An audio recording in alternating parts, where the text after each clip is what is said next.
안녕하세요. 서울 월드 휴먼브리지 대표 황성수입니다. 코로나19 이후 시대에 우리에게 필요한 시대정신 우필시 다섯 번째 시간인데요. 오늘 만날 분은 통계와 데이터로 현 시대를 점검하고 또 미래의 이야기를 펼쳐주시는 분입니다. 목회 데이터 연구소의 지용근 소장님을 만나도록 하겠습니다. 안녕하세요. 네, 안녕하세요. 네, 반갑습니다. 강의해 주신 것, 또 글 써 주신 것 너무 흥미진진하게 잘 듣고 보았고요. 매주 보내주시는 그 데이터도 제가 보면서 많이 참고하고 있습니다. 그런데 이제 목회 데이터 연구소, 저는 이제 어느 정도 좀 알고 있지만 조금만 더 자세하게 좀 설명 좀 해주시겠어요? 네. 이 연구소를 처음 시작할 때 이런 생각을 했었습니다. 더 나은 정보가 더 나은 세상을 만든다. 그러니까 정보를 이념과 상관없이 여러 가지 균형적인 정보를 받았을 때 우리 목회자들이 좀 더, 왜냐하면 한국 개신교인들이 전국의 전 국민의 한 20% 된다고 하면 우리나라 한국인의 20%에 영향을 줄 수 있는 그런 직업군인데 말하자면 이 목회자가 그런 균형적인 시각을 갖고 자기의 이념적인 생각과 상관없이 균형적인 시각을 갖고 세상을 보고 또 설교하는 건 굉장히 중요하겠다 생각해서 이 비영리 단체 아이템을 생각하게 됐고요. 매주마다 주간 리포트를 일반 사회 통계 또 기독교 통계 이렇게 정리해서 계속 보내드리고 있는데 지금 현재 한 10,000여 명 정도 목회자들한테 전국적으로 좀 보내드리고 있습니다. 예. 그 중에 한 명이 저입니다. 사실은 이제 저도 대학 때 산업공학을 전공을 했고요. 그래서 이제 통계학 과목을 들은 적이 있는데, 제가 알기로는 통계라는 이 학문 자체가 매니플레이션이 굉장히 좀 쉬운 학문 가운데 하나라고 알고 있어요. 그래서 이제 중요한 변수 같은 것을 놓치면은 엉뚱한 통계 결과를 내기도 하고요. 또 그 심슨 패러독스라는 용어도 나오는 것처럼, 그래서 기획, 샘플링, 분석, 그 다음에 소개 과정에서 통계 오류라든지 아니면은 그런 것들을 피하고 객관성을 유지하기 위해서 어떤 노력을 하고 계시는지 좀 여쭙고 싶었어요. 네, 저는 조사 통계업에 입문한 지가 30년이 넘었습니다. 30년? 네네. 이쪽만 이제 계속 일을 해왔는데, 처음에 제가 조사회사에 입사하고 나서 선배들한테 교육을 받는데, 조사연구원은 첫째도 가치 중립, 둘째도 가치 중립, 셋째도 가치 중립을 준 거예요. 그래서 왜 그런 걸 생각해 봤더니 일을 하다 보니까 조사는 처음부터 끝까지 다 오차와의 싸움이에요. 그런데 가장 중요한 게 설문지인데 이 설문지를 연구자의 주관적인 판단이 들어갈 수 있지 않습니까? 그럼요. 네. 그래서 이거를 어떻게 균형적으로 만드는 가 객관적으로 만드는 가 제일 중요한데 그런 관점을 갖고 계속 조사 일을 해왔던 것 같습니다. 거의 뭐 통계 장인 같은 그런 말씀을 해주시네요. 이번에 내신 보고서에 보니까 물론 이제 기독교의 예수교 장로의 통합 쪽의 통계였어요. 가정 예배나 온라인 예배에 대한 목회자의 의견과 평신도의 의견에 굉장히 큰 차이가 있는 발표를 하셨는데, 이 온라인 예배, 가정 예배에 대해서 목회자는 25%만 괜찮다. 그런데 평신도는 55%나 괜찮다라고 이야기했어요. 네. 이러한 차이는 앞으로의 한국 교회에 어떤 변화를 만들어낼까요? 그러니까 주일 성수 문제인데 주일날 교회 가지 않고 온라인이나 가정 예배를 드릴 수 있다고 해서 50%가 넘지 않습니까? 그러니까 일반 성도들이 아까 제가 강의할 때도 말씀드렸지만 옛날에는 이렇게 생각 안 했다 이렇게 바뀐 게 아니라 이번에 온라인 예배를 들으다 보니까 이런 생각이 들 거잖아요. 근데 사람의 어떤 행동 양식을 보면 생각이 먼저 인식이 먼저 바뀌면 태도가 바뀌고 태도가 바뀌면 행동이 바뀌지 않습니까? 그렇죠. 그러니까 어쨌든 일련의 과정이 있어야 되는데 지금은 생각이 바뀐 거.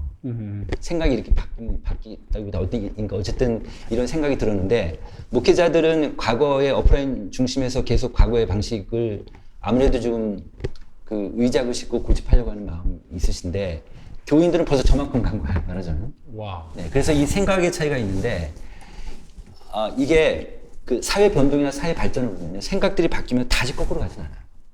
그렇죠. 다시. 네. 다시 거꾸로 가지 않거든요. 예컨대 14세기에 흑사병이 났을 때 그때 전 세계 인구가 2억 5천 명이었는데 뭐 1억 5천 명으로 줄었대요. 그중 1억 명이 다 하고 어마어마한 나서 숫자죠. 그때 바로 예전으로 돌아가지 않았어요. 그러니까 문화가 발전이 되고 문화가 변동이 되고 기술이 발전된 르네상스가 그때 생겼단 말이죠. 그런 것처럼 분명히 또 하나, 그러니까 코로나 끝나고 나면 앞으로 계속된다고 하지만 그런 제3의 어떤 포인트로 우리가 갈 텐데 목회자들이 물론 지금 현재 개신교인들이 이런 생각을 하고 있으니까 이거를 잘 유심하게 지켜볼 필요가 있으신 것 같아요. 계속 왜 저럴까 이해 안 하시면 안 돼요. 그렇죠. 이미 현상은 벌어졌고. 네, 네. 근데 점점 더 이쪽이 아마 빠르게 움직일 것 같습니다. 그렇다면 연관해서 이런 질문을 던져봐야 될 것 같은데 이제 앞으로 10년 후, 20년 후 그렇다면은 지금의 30대, 40대의 성도들이 이제 아주 왕성하게 활동을 하고 그럴 때란 말이에요. 그런데 이분들의 미래를 결정하는 어떤 교회 리더십은 지금 현재 60대라는 조사가 나왔어요. 네, 네. 그렇다면 이 60대의 교회 리더십이 30대, 40대를 위해서 어떤 결정들을 내리는 게 좋을까요? 결정 못 내실 것 같은데요. 아, 그래요?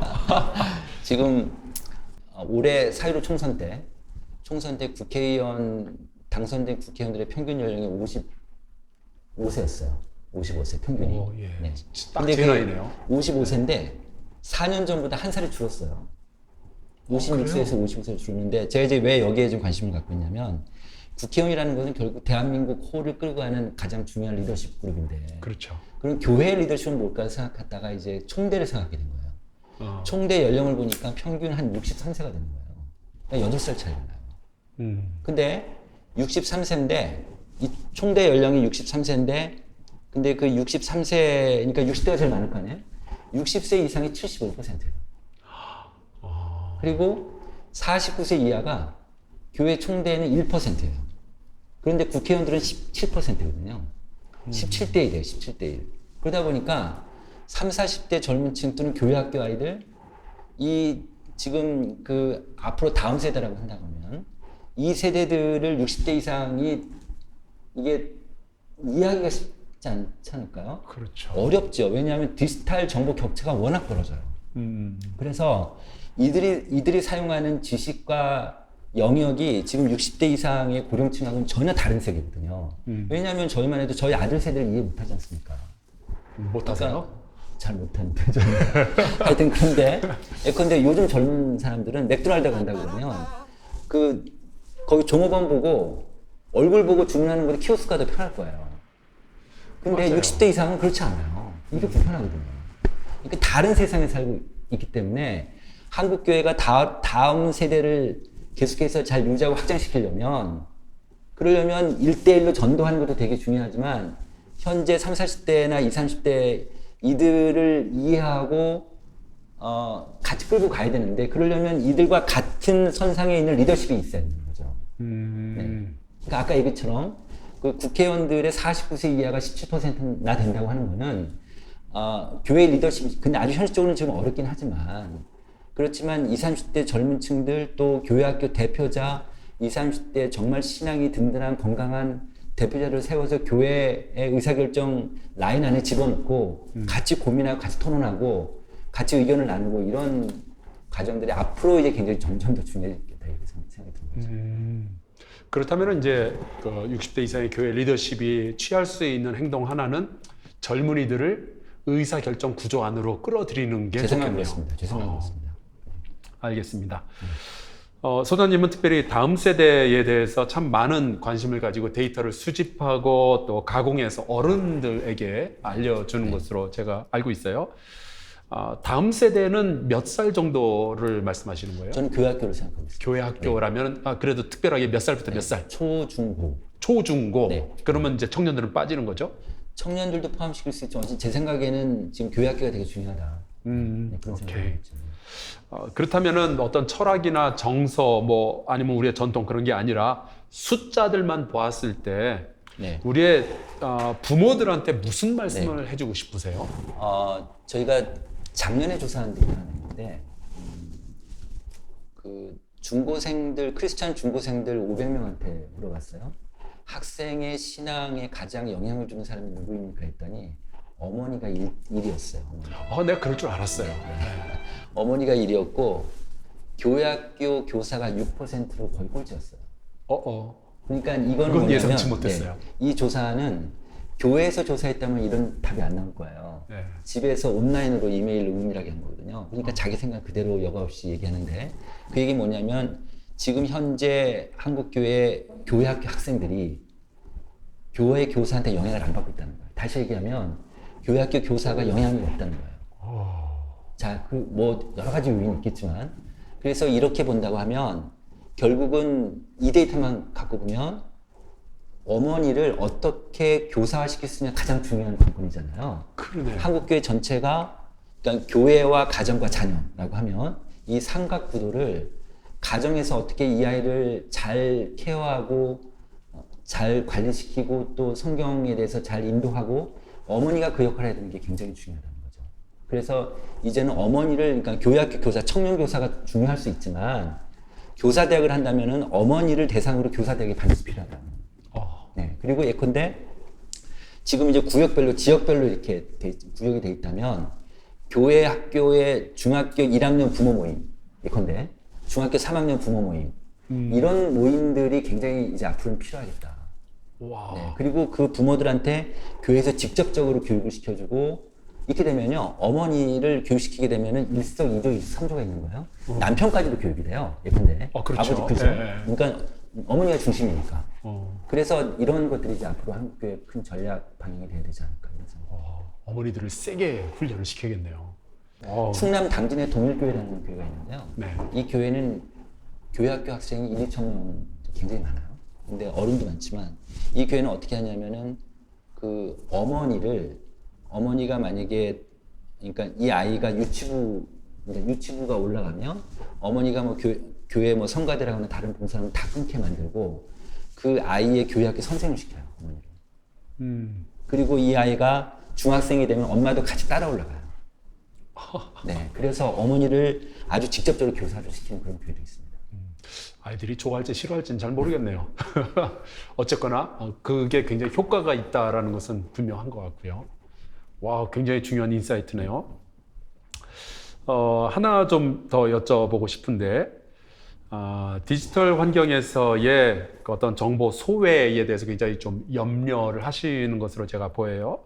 하지만 제가 보기에 이제 정보의 편식 같은 것도 굉장히 좀 큰 문제가 될 것 같거든요. 특별히 이제 50대, 60대 이상의 유튜브 그 사용 시간이 엄청나게 늘었다라는 통계도 제가 보았고요.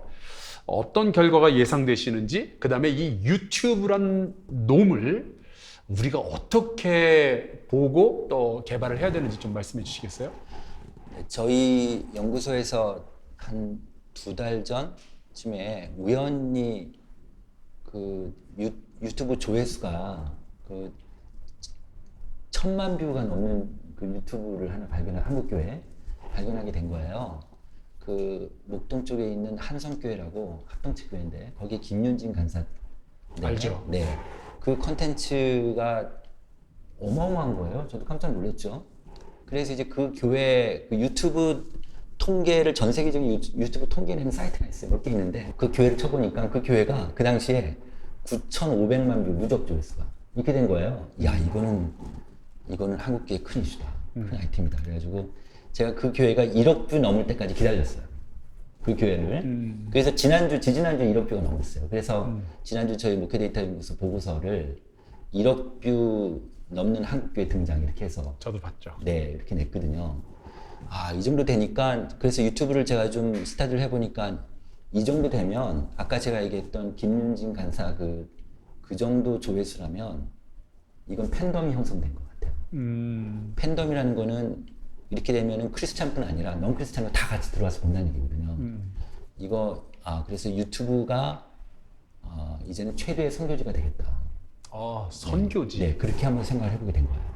그러니까 유튜브는 모든 영역의 사람, 모든 종류의 사람이 다 들어오니까 유튜브 컨텐츠를 얼마나 건강하게 기독교적인 가치관을 갖고 꼭 굳이 직접적인 기독교 설교 컨텐츠가 아니더라도 찬양이라든지 아주 우리 사회의 건강성을 유지시킬 수 있는 더 발전시킬 수 있는 그런 컨텐츠들을 교회에서 계속해서 만들어낸다면 예를 들면 우필씨. 예. 좋습니다. 예. 네. 그런 컨텐츠들이 계속해서 활성화되면 그러면은 우리나라 유튜브의 특징, 다른 나라에 비해서 특징 중에 하나는 우리나라가 OECD에서 가장 정치 갈등이 높은 나라 중에 하나예요. 그렇죠. 정치 갈등이 높거든요. 예. 그래서 정치 갈등을 해소시키기 위해서 관리 비용이 우리나라가 연간 한 240조 됩니다. 240조요. 그 정도로 삼성경제연구원에서 그걸 발표했는데요. 아이고. 그 정도로 지금 관리 비용이 많이 드는 나라인데 그러다 보니까 특히 고령층 같은 경우는 유튜브 이용자들이 주로 정치적인 보수적인 그런 유튜브 컨텐츠를 많이 보고요. 20, 30대층 같으면은 진보 색채의 그런 컨텐츠를 많이 보게 되어 있습니다. 우리나라가 그래요. 그렇게 나눠져 있거든요. 그래서 기독교적인 이런 컨텐츠가 쑥 들어가서 그런 것들을 완화시키고 소위 얘기해서 사회통합이죠. 교회, 그러니까 그 종교의 사회적 기능 중에 하나 사회통합 기능 있지 않습니까? 네. 그래서 이런 기독교가 이런 온라인 컨텐츠를 통해서 사회통합 기능을 좀 해볼 수 있겠다. 그렇게 한번 좀 가보면 어떻겠느냐. 이런 생각을 해보게 됐습니다. 굉장히 중요한 말씀이네요.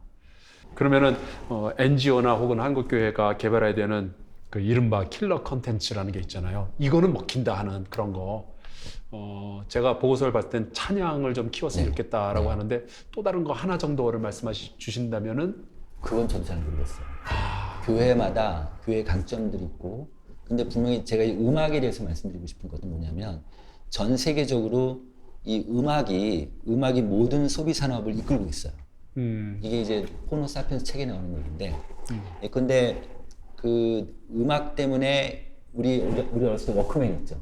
그렇죠. 워크맨이 음악 들으려고 나온 거거든요. 그런 거는 소니라는 회사가 뜨게 되고 이렇게 하다가 갑자기 이제 음악이 그렇게 되다가 디지털 플랫폼으로 바뀌면서 이제 뭐 음반이 없어지고 지금 우리나라가 음반 시장하고 음원 시장하고 1대 10이에요. 음원 시장이 10대 1이거든요. 그렇게 높아요.